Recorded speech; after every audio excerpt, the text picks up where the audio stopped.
Good evening. Mr. Chairman, my colleagues at the high table, distinguished ladies and gentlemen, and our successful graduates, thank you for having me. It's the second time I am appearing at this platform, and it's an important honor to me. So, Madam Country Rep, I thank you. I qualified in 2005. It was in the summer of 2005. That was after having pursued this for 10 years. Some of you are laughing. It's not funny. Yes, so 10 years. You know, I enrolled into IPS in 1996 to start ACCA.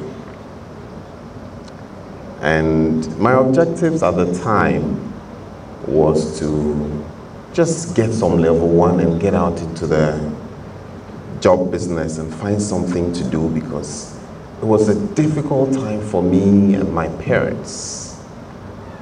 Luckily, by the time I left IPS in December of 1998, I had had level 2 of ACCA. And in our time, it was 3 levels.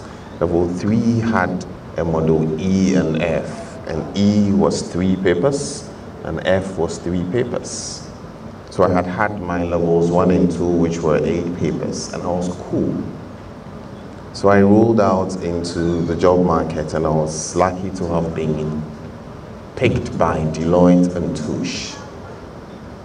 So, you know, I put ACCA on the side because I had to find money to take care of myself, to start life as a young man by then, and find a way to support my parents, to take care of my other siblings, you know. So I served with Deloitte for 2 years. I left Deloitte I think in May 2001 to join an institution called OIC International. But in my time at Deloitte, I was job bay. And when I say job bay, what I mean is I will do anything. And in Deloitte at the time, we were partitioned amongst partners. Some partners had very high flying jobs, and others had very wicked jobs. Unfortunately for me, I served under the partner that had the wicked jobs. And let this be a secret in this room, because I'll define what the wicked jobs were. Those wicked jobs, most of them were jobs owned by Lebanese men. So, you know, as auditors, when we go out to do audit, what we like most is the Friday envelope. You know, you get the envelope on Friday, and you know you have a good weekend thereafter. But when you're doing audits for the Lebanese, they don't give envelopes. They just give fried rice. So the Lebanese jobs, they bore. And if you're unlucky and you're giving or you're put on an assignment for Yellow Cab used to be on the Graphic Road. That's where one of these new malls is. Yellow Cab, it's almost adjacent the Graphic operation. When you do Yellow Cab for a month, you will move on to go do Enyidado. And then from Enyidado, you will do Japan Motors. And after Japan Motors, you do Motherland Services. So you would have done about 3 months on the Graphic Road, no envelope, fried rice. That's what I did. But those jobs involved a great deal of accountancy. So those were the times that I would say I honed my skills in practical accounting. Then I had an opportunity to do an audit for an NGO that took me outside Accra. It was a good one. I spent about a month and a half outside Accra. came back, and that institution offered to poach me from Deloitte and Touche. I joined OIC as a finance manager at the time, and all of this, I had not done my levels, my models E and F. I joined OIC in 2001. So look back between 2001 and 1998, and that's about 2 years, right? Okay.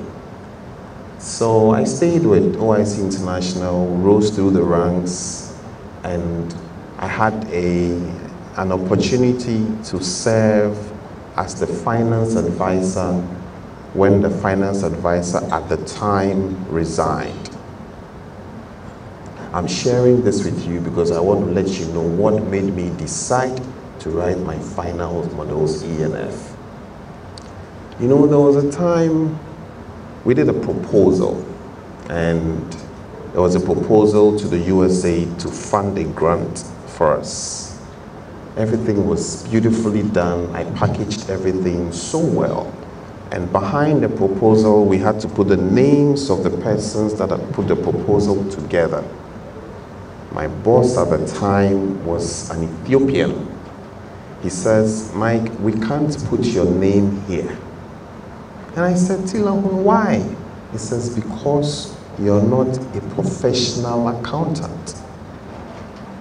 The best they could have done for me was to write, you're a seasoned accountant. That was when I saw I had to go back to the classroom and finish my models E and F. Now here was I had started life, I was doing some private business on the side, functioning as head of finance for OIC International, and I had to go write ACCA models E and F again. Those times I was running, I think, a 14 or 15-hour day. So here was how I managed.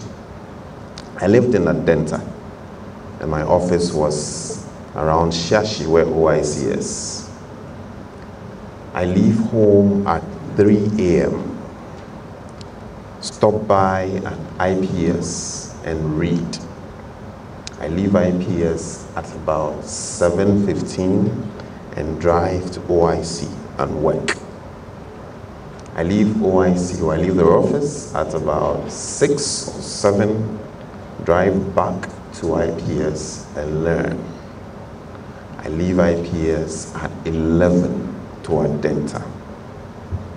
And I survived on Nescafe. So what I had done was stuffed Nescafe sachets in all of my cars, and I had sponges. I could take care of me. There's all my personal wear in any car. So once I wake up in the morning, whatever car I pick from home, bibia awo. That's how I passed models E, I think model E. And then there was a time when I was preparing for model F, I was behind. So I had to join a group of students who were in IPS, who were holding sessions to discuss some of these papers. And you know, Mr. Chairman, when you join these guys and they are discussing Pasco, you could see you have no clue what is happening. So eventually I had to just step back because I felt so dumb. I didn't understand what the guys were talking about. So then you ask yourself, am I going to write the same exam with these guys? Thankfully, we scaled through. So on the particular exam stream, I think I wrote in June 2005, and when the results came, I had scaled through. And you know how I had it? 51, 52, and 54. Borderline. Pass. You know me so? Clap for me.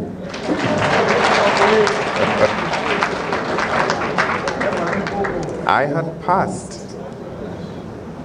That night, I didn't sleep. drove all around Accra with my friends celebrating this milestone. That's why I share in what you're celebrating today. I very much can understand how you feel.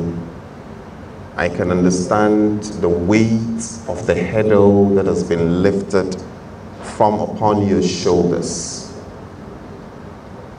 So I'd like to say congratulations. But that's just one step on the way. In 2008, I ventured into building a business that I named BEIGE. We've done 9 years of BEIGE.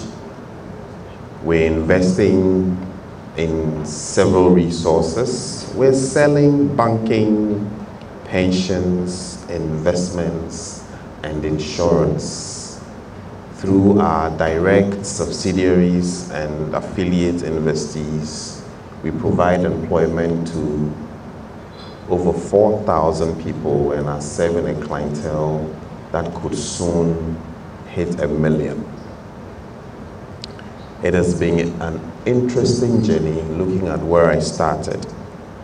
And the future is even brighter looking at the people that I have managed to surround myself with. Every day I wake up, dream, and push my aspirations. I have been able to do this not because I'm smart, but because I had the foundation that you have today. It is possible for you to do beyond that and even more, but that can only happen when you take this tool you have seriously.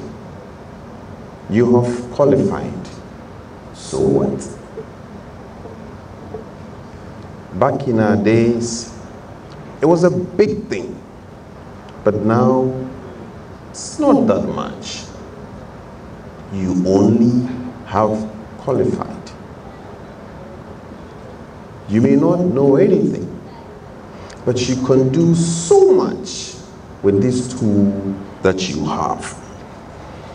What this qualification gives you is an opportunity to expand yourself, and that depends on you. Unfortunately, in a time like this, when the computer is doing almost anything for us, the question that we'll be asking ourselves is what becomes the value of the finance professional? And if we don't take this with a great deal of essence, you would soon become extinct. My firm employs about 30 or more qualified accountants, and they come in 3 different grades. There's that group that is sitting very laid back, and all they think they have is we are qualified. They don't do anything. There's another group that are kind of rigid. They are not necessarily laid back, but they are filled with principles. Every day, IFRS, IFRS, IFRS. For what? And then there's another group amongst these that are creative. They are hungry and burning with initiative and desire. It is the group 3 that I spend my time on. Because you know what? The kind of entrepreneurs and businesses that you're going to work for are like me. Statistics has it that more than 80% of the businesses that are registered in Ghana are in the informal sector. They're owned by persons like me. And we may not have finished building the business, so we ourselves, we are hustling with you. We want to evade tax. We want to boost our profits. We want to invest even where we don't have information. We want to do crazy things. So we don't want to be boxed in a corner by some accountant who only comes to tell me, IFRS. For what? They told us something about creative accounting in the past. We read about it back then. But for you to survive in this new age, you should have an open mind. Because the people you're going to work for are crazy and are hungry. I am happy that you've cleared this milestone. For me, you have put yourself in a position where the future can be brighter. This unique qualification that you have can make you hot or can potentially make you stale. If I have to start all over again, I will still do finance. But come to think of it, sometimes accountants are boring. Look at me, look at that chairman, and look at my other friend. If we stay in this kind of mode, we would not be cut for business leadership. If we stay fixed in just the rules and the conventions and this is how it is done, this is how it's supposed to be done, we would not propel ourselves into leadership. This tool that you have can do a lot for you, but it depends on how you use it.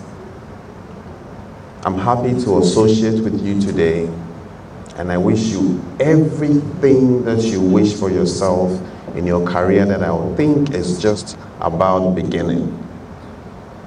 Like I said, what you have is just a mere paper qualification for now. What you will become depends on what you do with what you have today. I thank you for having me, and God bless you.